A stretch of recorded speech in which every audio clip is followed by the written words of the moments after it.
समृद्धि जी झांसी से। राधे राधे। राधे राधे महाराज जी। महाराज जी, जिंदगी में जब हार रहे हों तब क्या करना चाहिए? भगवान की शरण में आना। हारने पर भगवान का बल काम करता है, अहंकार पे भगवान का बल काम नहीं करता है। अहंकार में भगवान की शरणागति नहीं होती। सुनेरी मैंने निर्बल के बलराम, अपबल तपबल और बाहुबल, चौथो बल है दाम। सूर किशोर कृपाते सब बल, हारे को हरि नाम। जब हार जाए तो हरि के आश्रित हो जाए, भगवान का नाम जब करने लगे तो वो जीत जाएगा। संसार से जीत जाएगा, माया से जीत जाएगा, दुखों से, विपत्तियों से, संकटों से, वो सब से जीत जाएगा। जो भगवान का आश्रय ले लिया, भगवान का नाम जप करने लगा। सुनेरी मैंने निर्बल के बलराम। भगवान का जो आश्रय ले ले, भगवान का जो नाम जप करे, वही संसार में सुखी हो सकता है। नहीं तो कामनाएं सबको परेशान किए हुए हैं। ये कामना, ये कामना, ये चाहत, और चाहतों की पूर्ति कभी होती नहीं। एक चाह पूर्ति होती, दूसरी खड़ी हो जाती, दूसरी पूर्ति होती, वो क्रम बना हुआ है। इसलिए हार जाना अच्छा है।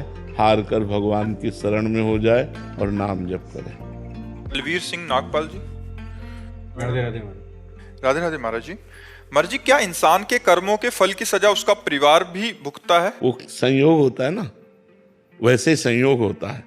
अब जैसे आपने एक अच्छा कर्म किया तो आपके माता पिता को धन्यवाद दिया जाएगा, आपका पूरा परिवार सुखी होगा, आपका पड़ोस सुखी होगा, आपका गांव सुखी होगा कि हमारे गांव में वो हैं। संयोग है। आपने गलत काम किया, किस गांव का है, उस गांव की बदनामी, उस मोहल्ले के, उस परिवार के लोग सब दुखी हो जाएंगे। तो कर्म का ऐसा जाल है कि वो जहाँ तक हमारा संबंध होता है वहाँ तक प्रभाव डालता है। तो अगर संबंध हमसे आपसे नहीं है तो कोई प्रभाव नहीं, अगर है तो दुखी हो। मान लो शिष्य है तो हम भी दुखी हो जाएंगे। अच्छा ऐसा हुआ, हे भगवान उसकी रक्षा करना। संबंध का प्रभाव दुख सुख का अनुभव कराता है। तो जहाँ तक हमारा संबंध है शरीर से, वहाँ तक हमारे कर्म से संबंध है, और उसको दुख भोगना पड़ेगा। बहुत दूर का रिश्ता है पर संबंध है, कोई घटना अच्छा ऐसा हुआ तो हमको जितना संबंध है उतना दुख होगा। घनिष्ठ संबंध है तो व्यथा इतनी बढ़ जाएगी कि आप सह नहीं पाएंगे, रोने लगेंगे। तो ये संबंध का है। कर्म का, अच्छे और बुरे कर्म का भोग संबंधियों को भोगना पड़ता है। उनको भी उतना, जितना संबंध है उतना भोगना पड़ेगा। अब हमारा ज्यादा संबंध नहीं है पर सुनने का है तो एकदम एक थोड़ा सा विषाद हुआ, और भाई मर गया और ज्यादा विषाद हुआ, पुत्र मर गया तो विषाद में एकदम चले गए। तो संबंध का हमारे कर्मों से भी संबंध है। अगर हम अच्छे कर्म करते हैं तो हमारे परिवार वालों को सुख मिलता है, बुरे कर्म करते हैं तो हमारे परिवार वालों को या हमारे संबंधियों को दुख प्राप्त होता है। कर्मों का जाल बिछा हुआ है, उसी से सुख दुख का सबको अनुभव होता है। दिशांत जी। राधे राधे महाराज जी, आपके चरणों में कोटि कोटि प्रणाम। गुरुदेव भगवान, मैं पिछले 6 महीने से अपने पिताजी के जरिए आपसे जुड़ा। आपका सत्संग और एकांतिक वार्तालाप सुनकर भगवान शिव जी की भक्ति में का हृदय में प्रकाश हुआ। पूज्य गुरुदेव भगवान, मन में प्रश्न उठता है कि अनंत ब्रह्मांड के रचयिता व संपूर्ण शक्तियों के साथ शिव जी भगवान हैं। महाराज जी, ये संपूर्ण शक्तियां क्या भगवान जी को कहीं और से प्राप्त होती हैं या ये उनके स्रोत, उनके खुद का स्रोत है? अपनी वही शक्ति है, वही शक्तिमान, वही सर्व रूपों में है, उनके सिवा कुछ नहीं। कहाँ से प्राप्त होंगी? जहाँ से प्राप्त होंगी वो शिव है, वही शिव है जो सर्वत्र है, जो कण कण में व्याप्त है। शिव ही शक्ति है, शक्ति ही शिव है, इतना भी अंतर नहीं है। वही अपने आप से अपने आप का विस्तार करता है, अपने आप से अपने आप का पालन करता है, अपने आप से अपने आप का लय कर लेता है, विनाश कर लेता है। वही शिव है जो अपने आप से अपने आप में खेल रहा है। समझ पा रहे? भजन करोगे तो समझ जाओगे। डॉक्टर आशीष जी। राधा वल्लभ। श्री हरिवंश महाराज जी, आपके चरणों में कोटि कोटि प्रणाम। महाराज जी, आपकी आज्ञा से और सही मार्गदर्शन से लगभग 2 वर्षों से निष्काम भाव से तन्मयता पूर्वक गौ सेवा में रत हूँ। अब ऐसा महसूस हो रहा है कि मतलब गऊओं का भी कनेक्शन फिट हो गया। महाराज जी, नाम जब जो प्राथमिक था वो अब सेवा के कारण भूल जाता हूँ महाराज जी, क्या ये कोई बाधक तो नहीं होगा सेवा में? थोड़ा सावधान रहिए। भगवान का विस्मरण बर्दाश्त नहीं होना चाहिए। तद विस्मरणेन परम व्याकुलते थी। मां मुनिस्मर युद्ध च, मेरा स्मरण करते हुए युद्ध रूपी कर्तव्य कर्म करो।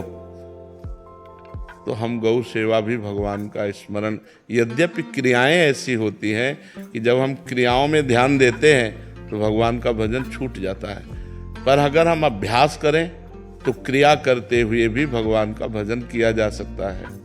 क्रियाओं को करते हुए भगवान का नाम स्मरण अगर हम करें तो हमारा जीवन और मंगलमय हो जाएगा। नहीं, आज गौ सेवा रूपी क्रिया में भजन छूट रहा है तो हर समय तो गौ सेवा नहीं करते, फिर अन्य क्रियाओं में भजन छूट जाएगा, फिर पुण्य बनेगा, अध्यात्म नहीं पुष्ट होगा। पुण्य तो बनेगा, गौ सेवा करते हो, पर अध्यात्म पुष्ट नहीं हो। और पुण्य टिकाऊ चीज नहीं है। महाराज नृग ने करोड़ों गौओं का दान किया, करोड़ों गौओं की सेवा की और एक अपराध बन गया तो गिरगिट बनकर के द्वारिका में कुएं पे पड़े थे, भगवान ने उनका उद्धार किया। तो यदि अध्यात्म नहीं तो पुण्य टिकाऊ चीज नहीं है। पुण्य कभी भी न किसी भी अपराध से नष्ट हो सकता है, और अगर भजन है तो अविनाशी है। इसलिए भगवान के भजन की आंतरिक प्राथमिकता देते हुए बाह्य क्रियाओं को करना चाहिए। चाहे इसमें जो गौ माता है उसका भी लगाव हो गया है जी, तो तन्मयता है, बिल्कुल उनका भी लगाव। हाँ, क्योंकि सब में भगवान वास करते हैं तो भगवान तो प्यार करते हैं। चाहे कुत्ते से आप प्यार करने लगो तो वो प्यार करने लगेगा, क्योंकि सब में प्रेम रूप भगवान वास करते हैं। कोई बात नहीं, तो उनका लगा होना हमारे ऊपर आशीर्वाद है। खूब नाम जप करो। पावनी जी दिल्ली से। राधे राधे महाराज जी। महाराज जी, मुझ में इतनी कमियां हैं कि मैं भगवान को सुख में भूल जाती हूँ महाराज जी। इसके बाद भी क्या वो हमारे भगवान को सुख में भूल जाते हैं? मतलब इतना सुख मिलता है कि भगवान को भूल जाते हैं? जब सुख होगा तो भूल जाते हैं। हाँ, वैसे सबका स्वभाव है। सांसारिक जब अनुकूलता होती है तो भगवान का विस्मरण हो जाता है, लेकिन अगर हम सुख में भगवान का आनंद पूर्वक भजन करें तो हमारे अंदर क्षमता आ जाएगी कि दुख में भी भगवान का भजन कर पाएंगे। यदि हम सुख में भगवान को भूल गए फिर दुख में तो भूल ही जाएंगे। दुख में हम कैसे याद कर पाएंगे? सुख में हमें सुमिरन करने का अभ्यास बनाना चाहिए, तो दुख में भी हम सुमिरन कर सकते हैं। सुख में तो अनुकूलता रहती है, आनंद में होकर तो और भजन होता है, लेकिन वो दिन याद करो जब विपत्ति आएगी, प्रतिकूलता आएगी, क्योंकि सदा समान दिन नहीं रहते। आज अनुकूलता है तो कल प्रतिकूलता आएगी, तब क्या करोगे? जब प्रतिकूलता आएगी तब तो भजन बिल्कुल नहीं बन पाएगा। इसलिए मुझे आज अभ्यास करना चाहिए। अभ्यास पूर्वक भजन, दुख में भी हमें भजन कराओ। जब दुख में भजन होता है तो दुख व्यापता नहीं है, विपत्ति व्यापती नहीं है। तो ये डिप्रेशन क्यों होता है? पाप कर्म के कारण, व्यर्थ चिंतन के कारण, जो ओवर थिंकिंग है, निगेटिव चिंतन के कारण। जब नकारात्मक सोच बढ़ जाती है, ओवर थिंकिंग बढ़ जाती है, तो आदमी फिर डिप्रेशन में पहुंच जाता है।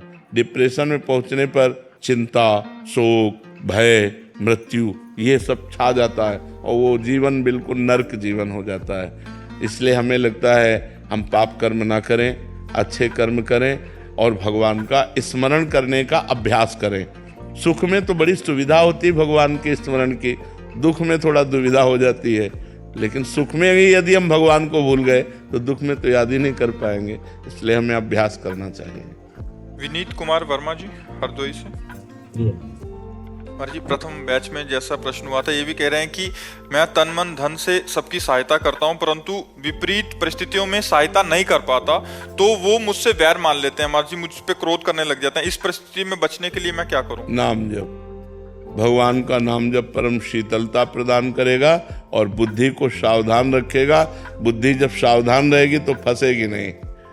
हमारी जितनी बनती है हम दूसरों की सेवा करते हैं, इसके बाद दूसरे हमें गालियां देते हैं, उनका स्वभाव है, ये उनकी आदत है, ये उनका भाव है, हम स्वीकार नहीं करते। हमें आनंद में रहना चाहिए। जब हम दूसरों की बातें स्वीकार करते हैं तब हमारे अंदर जलन पैदा हो जाती कि मैंने इसका मंगल किया मैंने इसको सहयोग दिया, मैंने इसको हित किया और ये हमें बदले में गाली दे रहा है या प्रतिकूलता दे रहा है या हमारा अहित कर रहा है, तो हमें क्रोध आ जाता है, फिर हम गलत हो जाते हैं। हमें क्रोध नहीं करना चाहिए, उसे छोड़ देना चाहिए। ये उसका स्वभाव है, हमें अपने स्वभाव से चलना है, वो अपने स्वभाव से चलेगा। और इस छोड़ने की सामर्थ्य को नाम जप के द्वारा हम पाएंगे।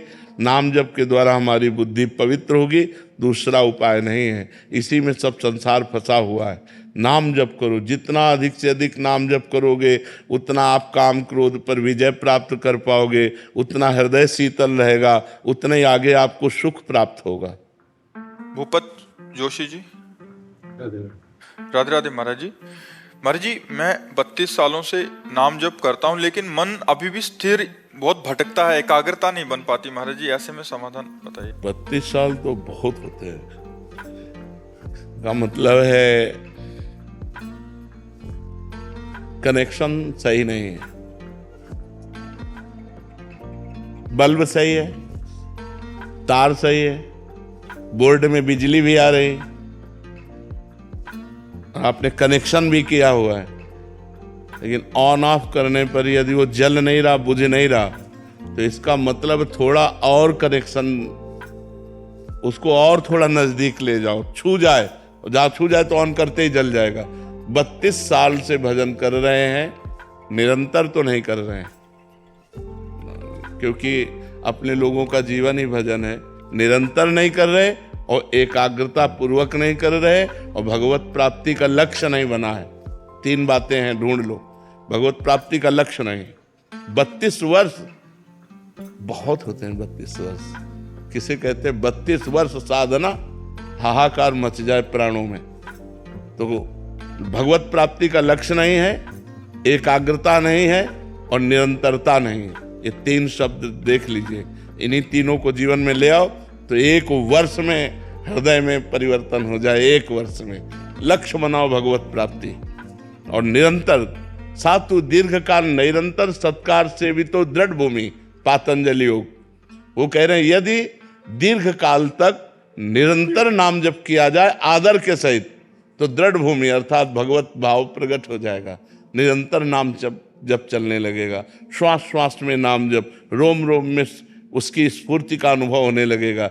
हम थोड़ा एकाग्रता करें, लक्ष्य भगवत प्राप्ति बनाएं और निरंतर जपने का अभ्यास करें। उठते बैठते चलते फिरते तो नाम का स्वाद मिल जाए।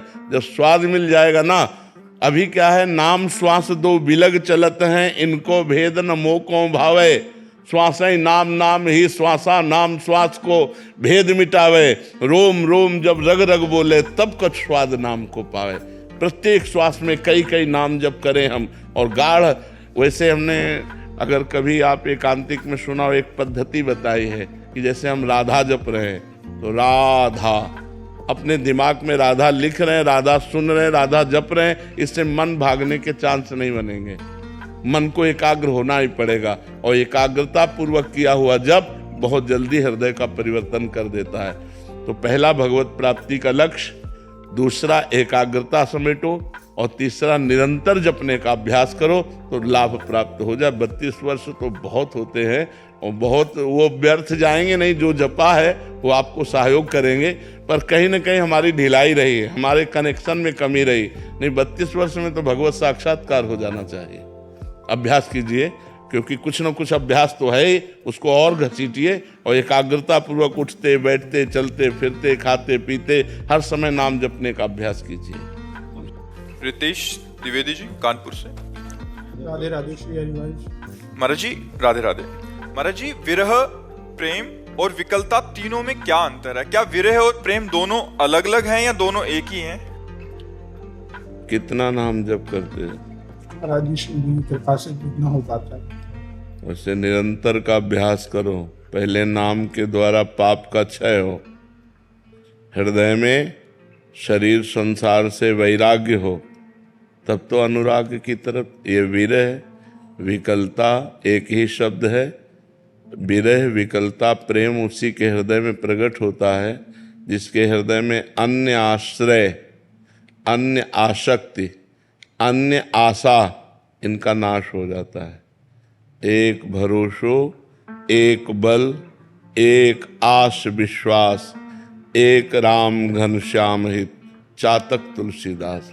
जैसे चातक जो है ना, स्वाति के बूंद से प्रेम करता है, मेघ से बरसे हुए। वो मर चाहे जाए, दूसरा जल स्वीकार नहीं कर सकता, प्यासा मर सकता है। एक बार एक चातक उड़ता हुआ गंगा जी से जा रहा था, तो एक बधिक ने बाण मार दिया। वो गंगा जी में गिरा तो पर ऐसे। कवि गोस्वामी तुलसीदास जी ने लिखा है, तो पूछा कि पुण्य जल में जहां मरते समय एक बूंद गंगा जल चला जाए तो जीव पवित्र हो जाता है, चातक तूने चोंच ऊपर क्यों कर ली? तो उसने कहा, मैं सिर्फ स्वाति के बूंद को पीता हूं, मर जाऊंगा तब चाहे गंगा जल हमारे मुंह में जाए, क्योंकि मैं सीधे आकाश से गिरे हुए स्वाति के बूंद को पीता हूं। तो एक राम घनश्याम हित, चातक तुलसीदास। एकमात्र भगवान से प्रेम, भगवान से आशा, भगवान का ही आश्रय, भगवान से ही अपनापन और निरंतर भगवान का जप, तब अंदर से उन भगवान के लिए आता है कि जिसके लिए मैंने जीवन अर्पित कर दिया, जिसको मैं निरंतर जपता हूँ, जो हमारे प्राण धन है, वो हमें कब मिलेंगे? तब विकलता शुरू होती है, अंदर व्याकुलता होती है, और वही व्याकुलता ऐसा विरह रूप धारण कर लेती है कि जिया न जाए। दरस बिन दुखन लागे नैन, जब से तुम बिछुरे पिए प्यारे, कबहु न पायो चैन, दरस बिन दुखन लागे। नहीं खान पान ते भावे है, नहीं कोमल वसंत सुहावे है, सब विषय लगे ते खारा है, हरियासिक का मग्न आ रहा है। विरहाग्नि ही भगवान से मिलन का संयोग बनाती है।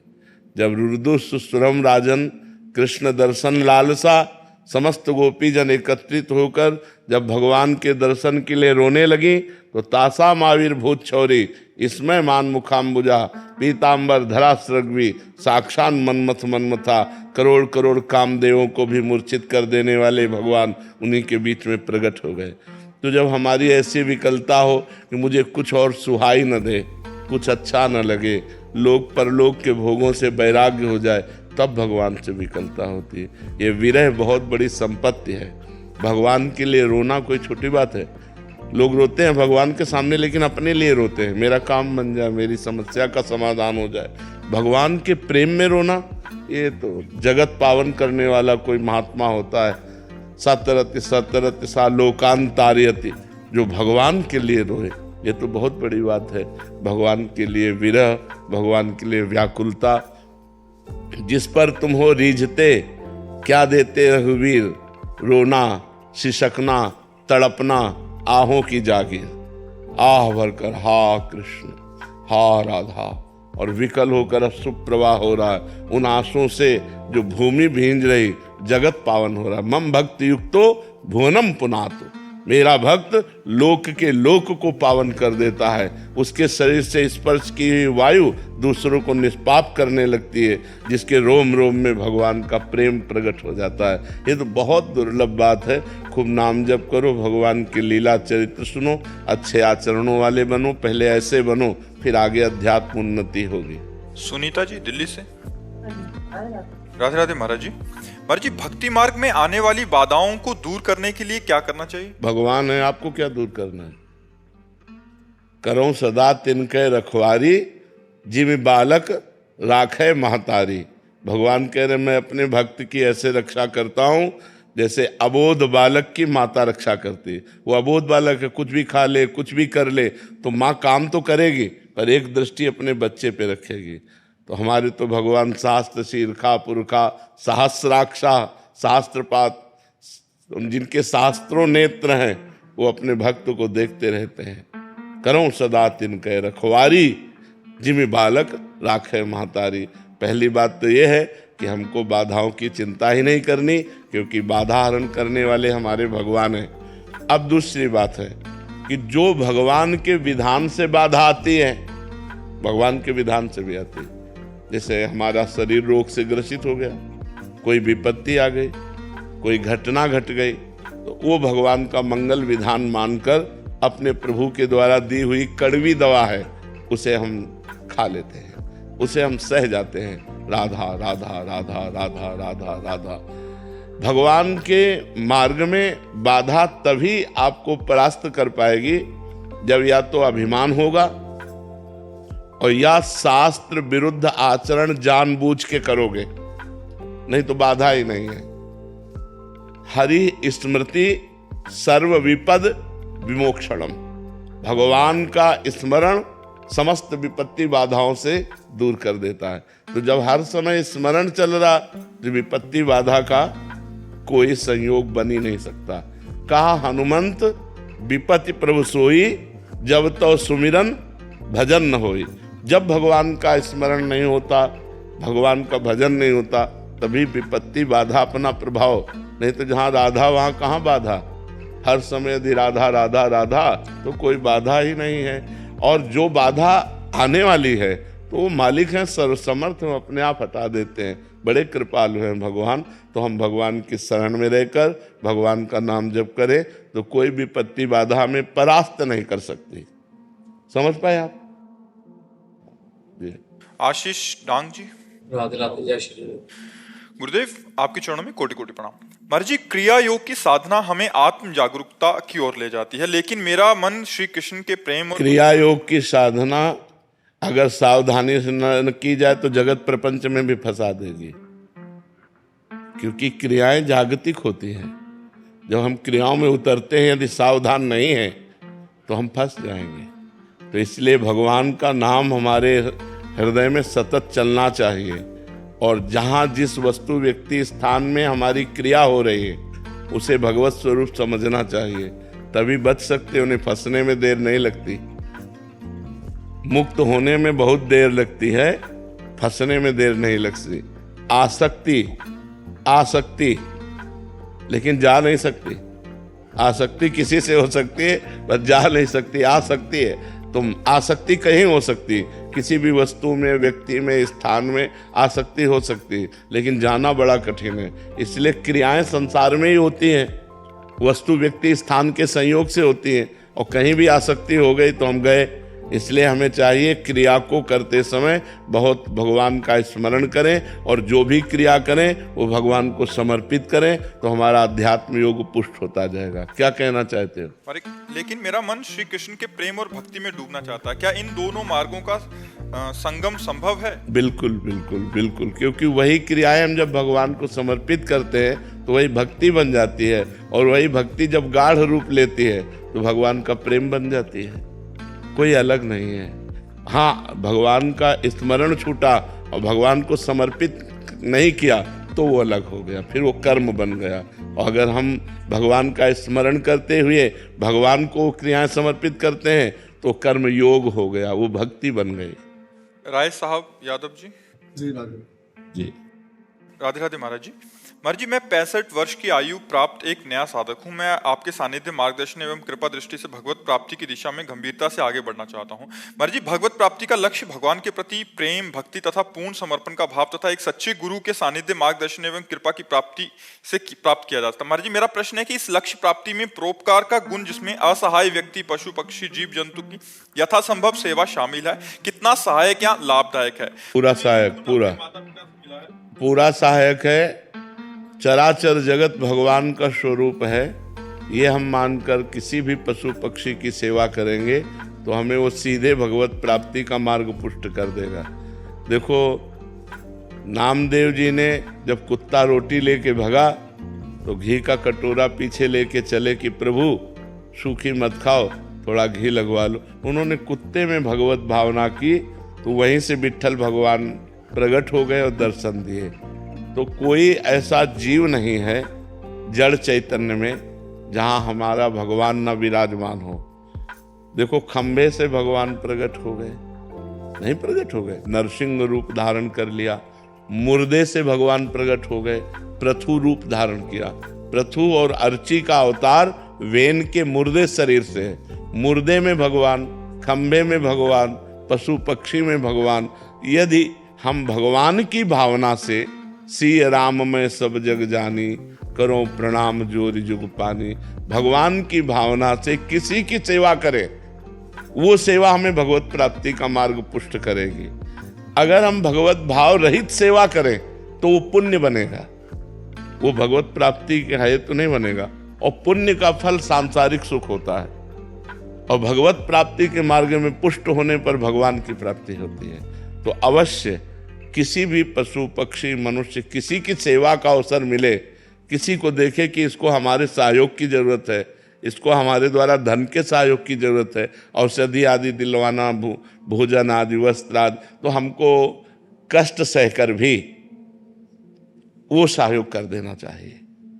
हम अपने सुख का त्याग कर दें कि आज 100 रुपया की सब्जी लेने जा रहे थे, पूरा परिवार भरपेट पाता, पर इसे 100 रुपया की दवा की जरूरत है, आज हम नमक रोटी खा लेंगे और इसको दवा कर, तो वो भगवत प्राप्ति की भावना को पुष्ट करेगा। अगर हम किसी भी जीव की सेवा करें, परहित सरिस धर्म नहीं भाई, दूसरे की सेवा के समान बड़ा धर्म नहीं है, ये सबसे बड़ा धर्म है। महाराज जी यहाँ तक तो ठीक है।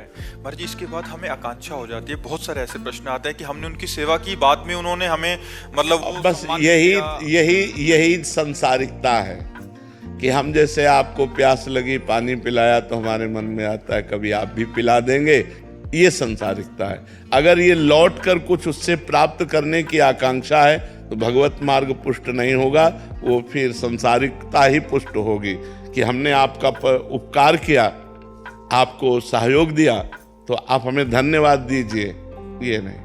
हमने आपका मंगल किया जितना भगवान करा, अब आप हमें गाली दो तो भी कोई फर्क नहीं, हम अपने मार्ग में चलेंगे। लौटकर उससे कुछ प्राप्त करने की कामना ना हो, आगे कुछ प्राप्त करने की कामना ना हो, तब आपका परोपकार बनेगा, वो परोपकार भगवान के मार्ग में पुष्ट करेगा। महाराज जी यहाँ तक भी ठीक है कि ठीक है आपने धन्यवाद भी नहीं दिया, बट उल्टा बोलने लग गए। हाँ, तो अभी कहा नहीं कि आप गाली दीजिए, आपकी मन की बात है।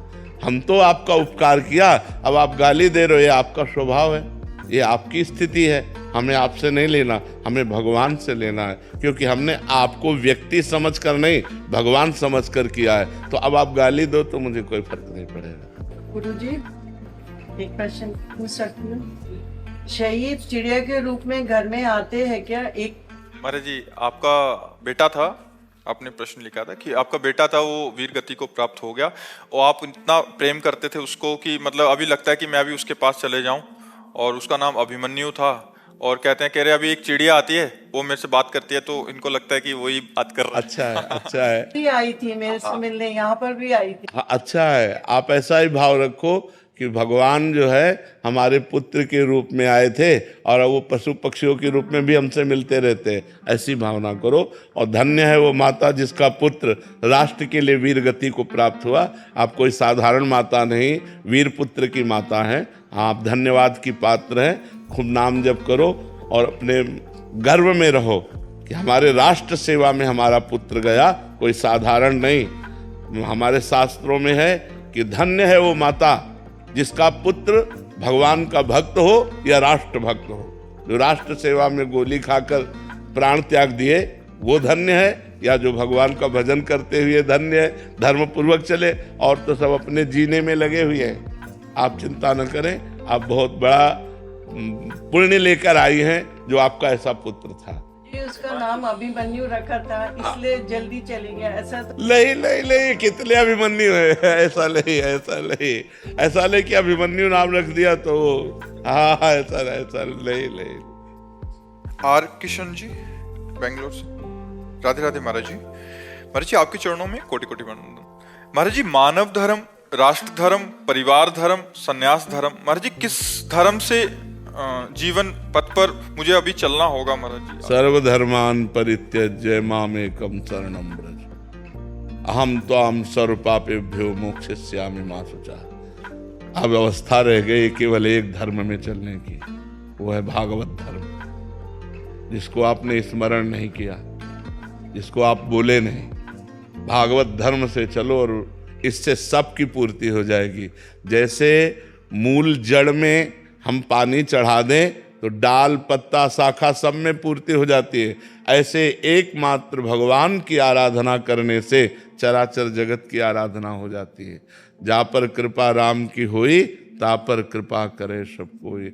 भगवान की आराधना करो, भागवत धर्म स्वीकार करो, नाम जप करो, और जो सेवा मिल जाए किसी पशु पक्षी मनुष्य की, उसे भगवत भाव से कर दो, सबकी पूर्ति हो जाती है भगवान की आराधना करने से। जी। मैं भागवत करता हूँ और हमारे यहाँ एक मंदिर है, मैं ट्रस्टी हूँ, और अभी वहाँ मतलब 17 साल से रामचरितमानस का पाठ होता है अखंड 24 घंटे। जी, बहुत बहुत सुंदर है। पर निरंतर आपके अंदर क्या चल रहा है? निरंतर भगवान का स्मरण चलता है। हाँ, यही सबसे बड़ा धर्म है। इससे बढ़कर कोई धर्म नहीं। यदि भगवत स्मृति जागृत हो गई तो यस्य स्मरण मात्रेण जन्म संसार बंधनात् विमुच्यते नमस्तस्मै विष्णवे प्रभु विष्णवे। जिनका स्मरण मात्र आवागमन के चक्र का नाश कर देता है। हरि स्मृति सर्व विपद विमोक्षणम। भगवान का स्मरण चल रहा तो सब ठीक है।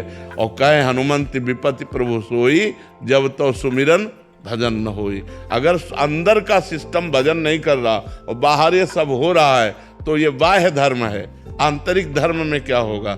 जैसे सांप अंदर बिल के बैठा है, ऊपर आप सैकड़ों लाठियां मार रहे हो, क्या सांप को कुछ पिटाई हो रही? क्या सांप को कोई फर्क नहीं पड़ रहा?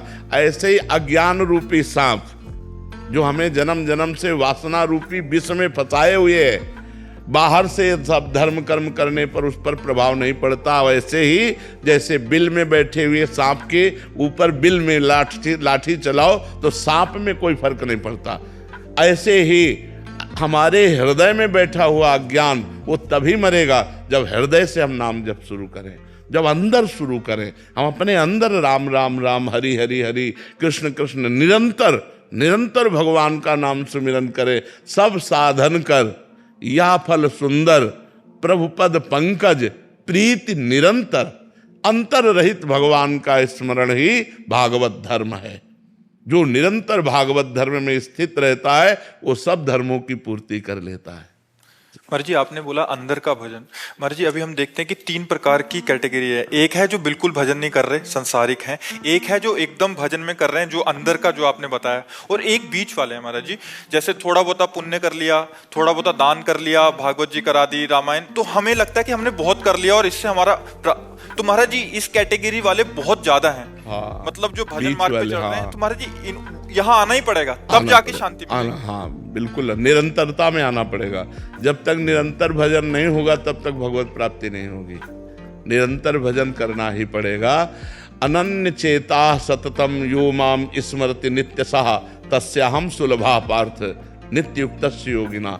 अनन्यश्चिन्तयन्तो माम ये जनाः परिपासते तेषां नित्याभियुक्तानां योगक्षेमं भाम्यम। अनन्य अनन्य अनन्य, अन्य ना चिंतन होने पावे, निरंतर भगवत चिंतन। ऐसा गीता, भागवत, रामायण, जितने भी शास्त्र हैं सबका एक मत है।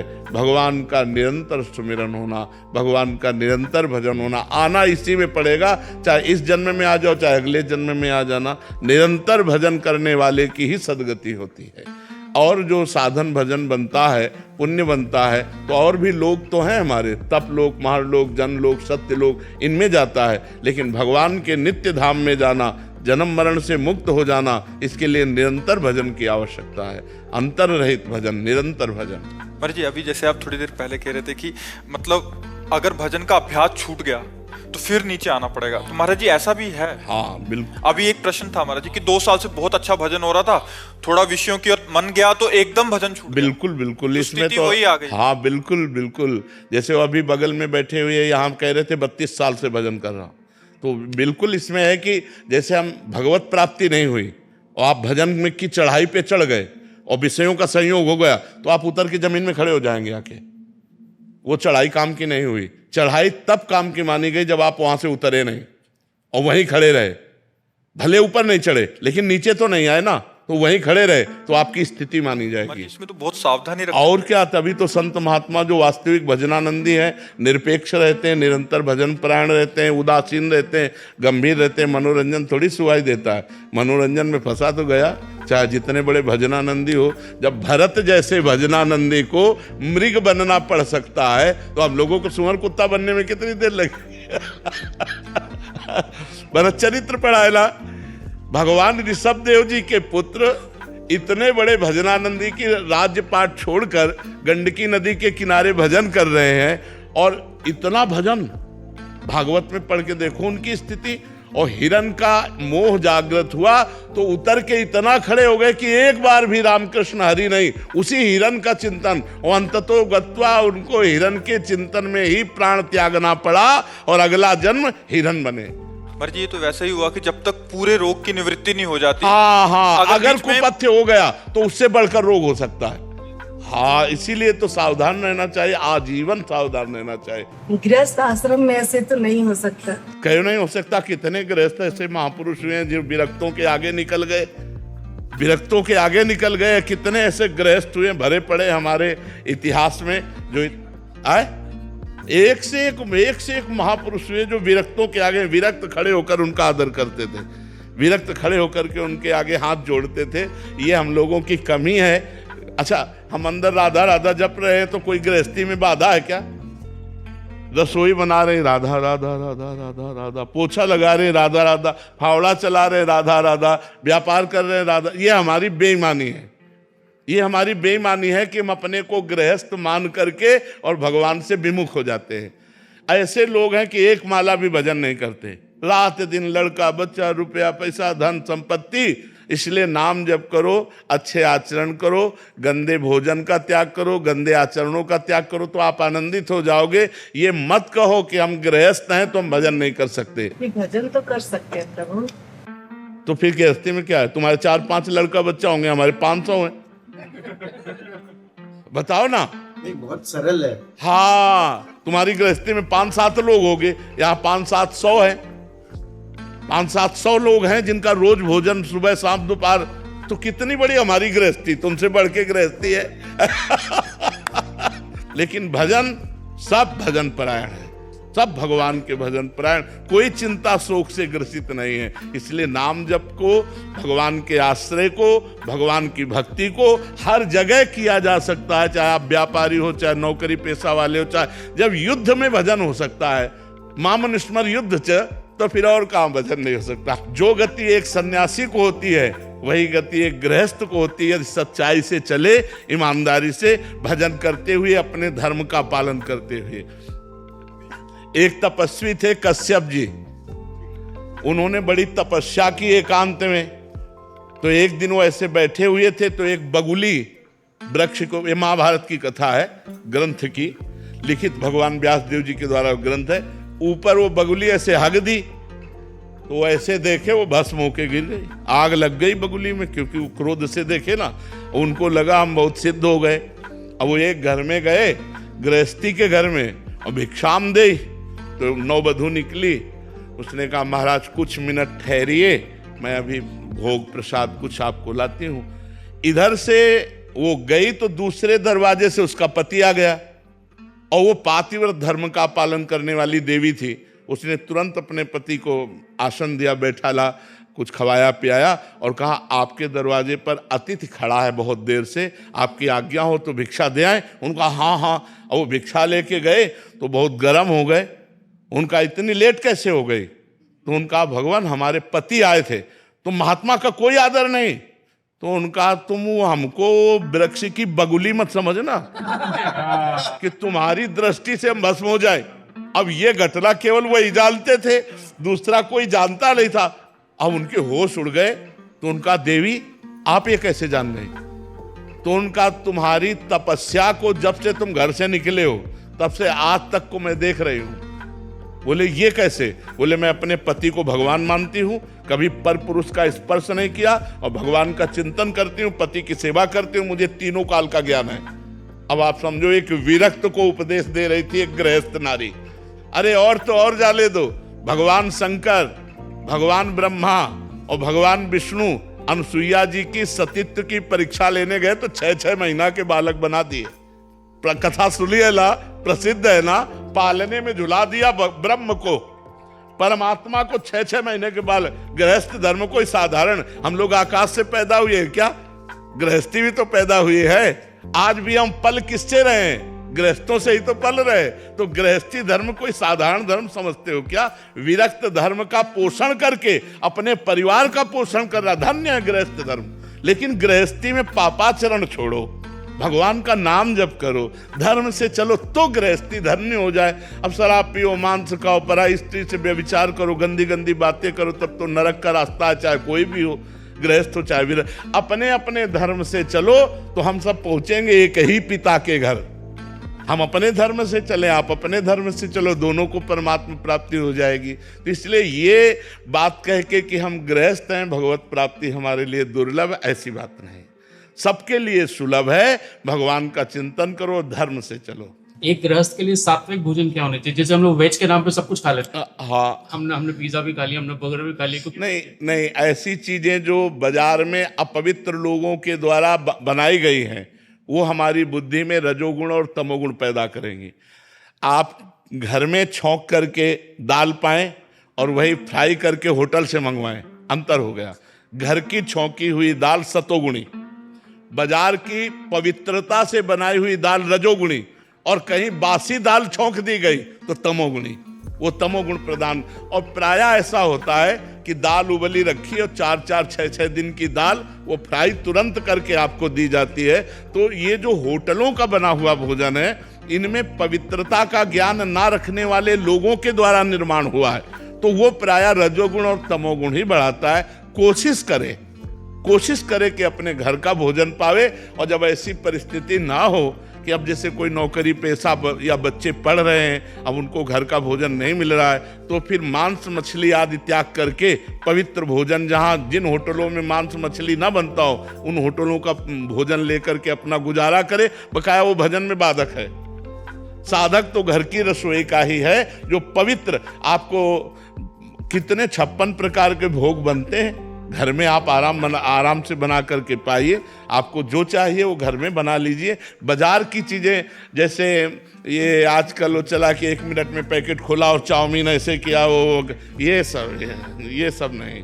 घर की चीज़ें, 2 रोटी ले लो, नमक ले लो, जरा सा तेल या घी ले लो और वो खा के गुजारा कर ले। सब्जी, रोटी, दाल, दही, दूध, घी, ये बहुत अच्छे अच्छे अपने यहाँ पदार्थ हैं। आप 2 पराठा बना लीजिए, नमक से खा लीजिए, लेकिन ये पिज्जा, बर्गर, ये चीज़ें मत खाइए। ये आपके स्वास्थ्य के लिए भी हानिकारक हैं और परमार्थ के लिए भी हानिकारक हैं। आपके बुद्धि पतित हो जाएगी, परमार्थ लायक नहीं। और आजकल लोग यही पसंद करते हैं, गंदा आहार हो, गंदा पेय हो तो बोले VIP पार्टी रही, और अगर सात्विक बढ़िया खीर पूड़ी सब्जी रोटी बना के पवाला तो पार्टी नहीं। कह रहे कि उसने कुछ करा ही नहीं। करे, हाँ उसने कुछ किया, बिल्कुल। इसलिए हमें लगता है अगर हमारा आहार शुद्ध है तो हमारी बुद्धि शुद्ध है। बुद्धि शुद्ध है तो जीवन सही रहेगा।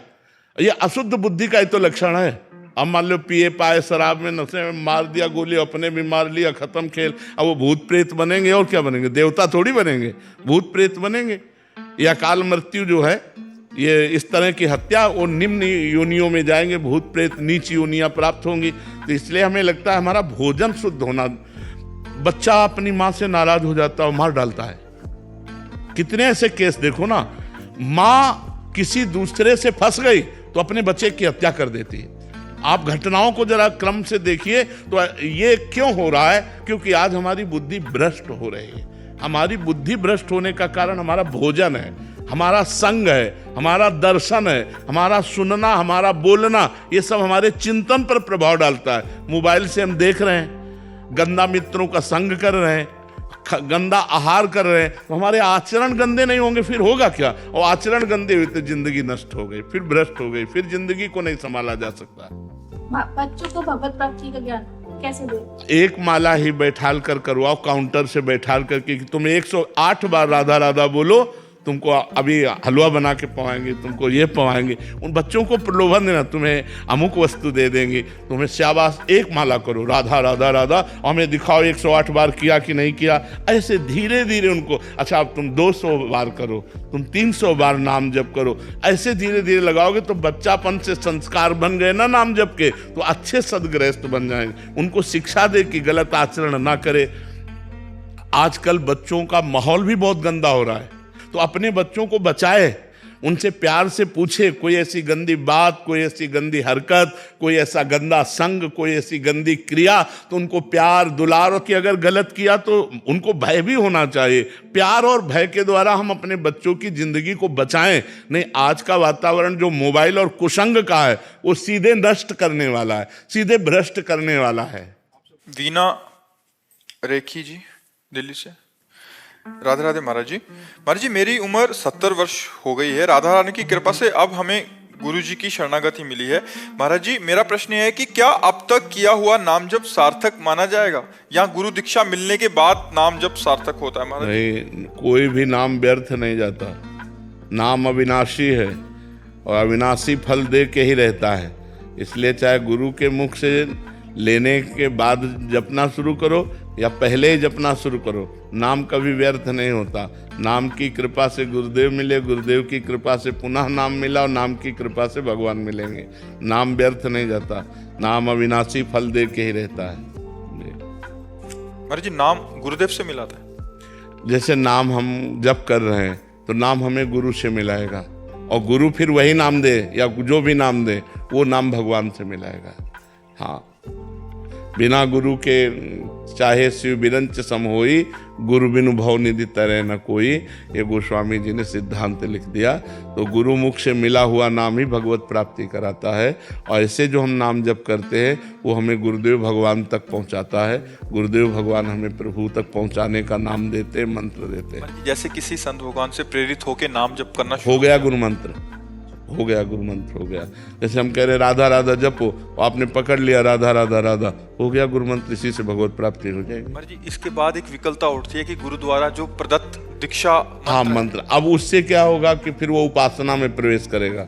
ये उसके नेक्स्ट स्टेप। हाँ हाँ हाँ, अगर वो नहीं लेता है तो इतने से ही कल्याण हो जाएगा उसका। आवागमन मुक्त करने के लिए इतना ही काफी है, लेकिन अब लीला में प्रवेश करने के लिए, रसास्वादन करने के लिए फिर वो शरणागत मंत्र, निज मंत्र, ये सब आता है। महाराज जी, इसके हृदय में अपने आप आने लग जाएगा, मतलब अगर सही से वो, हाँ, तो वो व्याकुल हो जाएगा कि मुझे शरणागत मंत्र चाहिए, वो उसके अंदर व्याकुलता होने लगेगी। नहीं ठीक है, राधा नाम तो है पर मुझे शरणागत चाहिए, वो अंदर आने लगे।